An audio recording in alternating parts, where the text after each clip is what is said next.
ఇది పుదీనా పులావ్. ఇందుకు ముందుగా స్టవ్లో నూనె వేసుకొని అందులో ఎర్రగడ్డలు మరియు పచ్చిమిరపకాయలు వేసుకొని ఎర్రగడ్డలు బాగా వాడేంత వరకు వాడ్చుకోవాలి.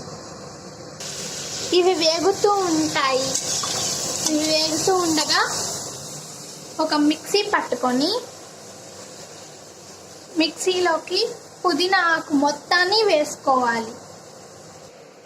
మొత్తం పుదీనా ఇందులోకి వేసాక ఇప్పుడు కాసిన్ని వెల్లుల్లిపాయలు వేసుకుందాం. కొన్ని వెల్లుల్లిపాయలు ఇందులో వేసుకొని మెత్తగా రుబ్బుకోవాలి. ఈ మిశ్రమం అంతా మిక్సీలో కొట్టిన తర్వాత ఓ 3 టమాటాలు కూడా కట్ చేసుకొని అందులోనే వేసుకోవాలి. మిక్సీ పట్టుకున్న మిశ్రమాన్నంతా ఈ బాండిల్లో వేసుకొని బాగా కలుపుకోవాలి.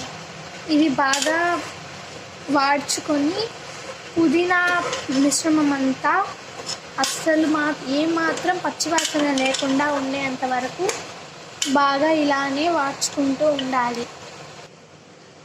అది బాగా పచ్చివాసన పోయేంత వరకు వేగే లోపల అరగంట నానబెట్టుకున్న బియ్యాన్ని ఒకసారి బాగా కడిగి పెట్టుకోవాలి. మనం ఇలా చేసుకోవడం వల్ల ఇందులో ఏ హానికరమైన క్రిములు అనేవి ఉండవు.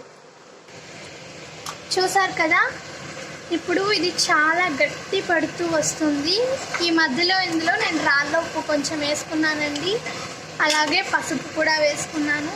పసుపు హెల్త్కి ఎంతో మంచిది కాబట్టి ఇలా గట్టి పడుతూ మొత్తం గట్టి పడాక మనం ఆల్రెడీ కడిగి నానబెట్టుకున్న ఈ బియ్యం అంతటా అందులో వేసేయాలండి.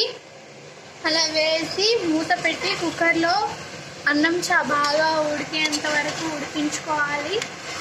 అదంతా బాగా ఉడికిన తర్వాత మూత తీసి చాలా డెలీషియస్ అయిన పుదీనా పులావ్ని వడ్డించుకోవటమే.